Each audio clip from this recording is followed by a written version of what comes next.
The Zephyrian High Command had dismissed Earth as a primitive backwater for 3 centuries.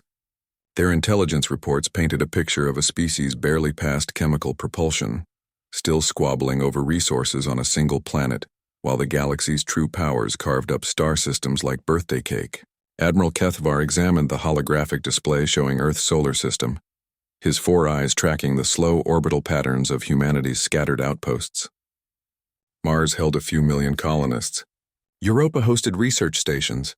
The asteroid belt buzzed with mining operations that looked quaint, compared to Zephyrian strip mining fleets that could hollow out entire moons in a matter of weeks. They still use fusion drives, his tactical officer reported with barely concealed amusement. And their largest warship mass is only 12,000 tons. Kethvar's mandibles clicked in what passed for laughter among his species. The Zephyrian dreadnought World Render alone massed 2 million tons and carried enough firepower to sterilize continents.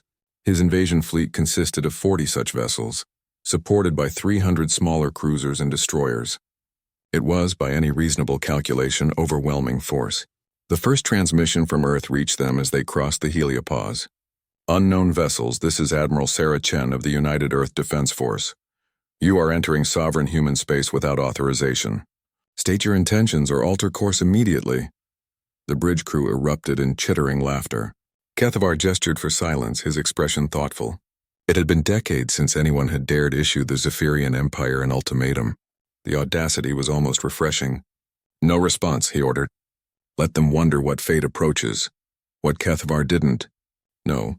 What the Zephyrian Empire's vast intelligence network had somehow failed to discover was that humanity had a peculiar relationship with impossible odds. 3 centuries of space colonization had been marked by disasters that should have ended the species' expansion. Reactor meltdowns on generation ships, asteroid impacts on colonies, solar flares that fried electronics across half the system. Each time, humans had not merely survived but emerged stronger, more determined, more ingenious. And they had spent those centuries preparing for exactly this moment. Admiral Chen stood on the bridge of the Olympus, Earth's command station positioned at the L4 Lagrange point.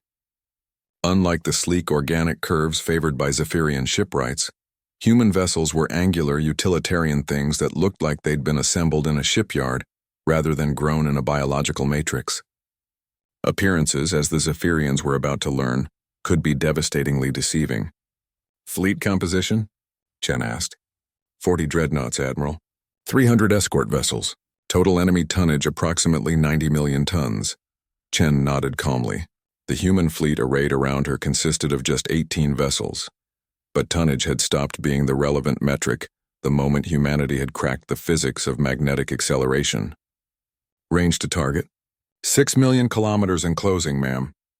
Are the railguns online? Lieutenant Commander Park checked his console, where indicators glowed green across the board. All stations report ready, Admiral. Capacitors at full charge. Chen allowed herself a thin smile. The Zephyrians had made a critical error in their intelligence gathering. They had counted ships, measured masses, cataloged weapon systems that fired chemical explosives or coherent energy beams. What they had missed entirely was the revolution that had taken place in human manufacturing over the past 50 years. Every piece of space debris larger than a marble in Earth's system had been cataloged, collected, and processed. The asteroid belt had been systematically harvested not for precious metals, but for raw mass. Humanity had turned their entire solar system into a factory for producing one thing: kinetic kill vehicles. Signal the fleet, Chen ordered. On my mark, all ships are to commence firing. Full bombardment, maximum rate of fire. The Olympus shuddered as its 16 railguns came online simultaneously. Each weapon was a kilometer-long electromagnetic accelerator, capable of launching a tungsten projectile to a significant fraction of light speed. The ship's entire structure had been designed around those weapons: fusion reactors, capacitor banks, targeting computers, and structural reinforcement, all in service of turning raw metal into relativistic projectiles. Across the human fleet, hundreds of railguns spoke as one. From the Zephyrians' perspective, the human ships suddenly began flickering like dying stars. Their sensors, calibrated for energy weapons and chemical explosives, barely registered the launches. What they did detect made no sense. Tiny objects, each massing only a few kilograms, racing toward them at velocities that their physics texts claimed were impossible for solid matter. Admiral Kethvar had just enough time to realize his mistake before the first projectile struck World Render amidships. The tungsten rod, accelerated to 12% of light speed, carried the kinetic energy of a small nuclear weapon. It punched through the dreadnought's shields as if they weren't there, vaporized 30 meters of armor plating, and continued through the ship's superstructure like a needle through tissue paper. The World Render simply came apart, its 2-million-ton mass scattered across several cubic kilometers of space in a brilliant flash of superheated plasma. The second projectile arrived 0.3 seconds later, then the third, then dozens more in a precisely timed cascade that had been calculated months in advance. Each human ship had fired full salvos at predetermined targets, their computers accounting for orbital mechanics, target movement, and the finite speed of light. In the span of 90 seconds, the Zephyrian invasion fleet simply ceased to exist. Admiral Chen watched the tactical display as enemy contacts winked out one by one. The few Zephyrian vessels that survived the initial bombardment were attempting to retreat, but their fusion drives were hopelessly outmatched by projectiles that had already been fired. "Signal Earth Command," she ordered. "Threat neutralized. No human casualties." Her communications officer looked up from his console. "Ma'am, we're receiving a transmission from the Zephyrian homeworld." "It's an apology, Admiral, and a formal request for peace negotiations." Chen nodded. Word would spread quickly through the galaxy. Humanity was no longer the primitive species that could be dismissed and ignored.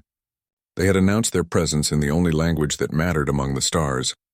Overwhelming, undeniable force. The age of human expansion was about to begin in earnest.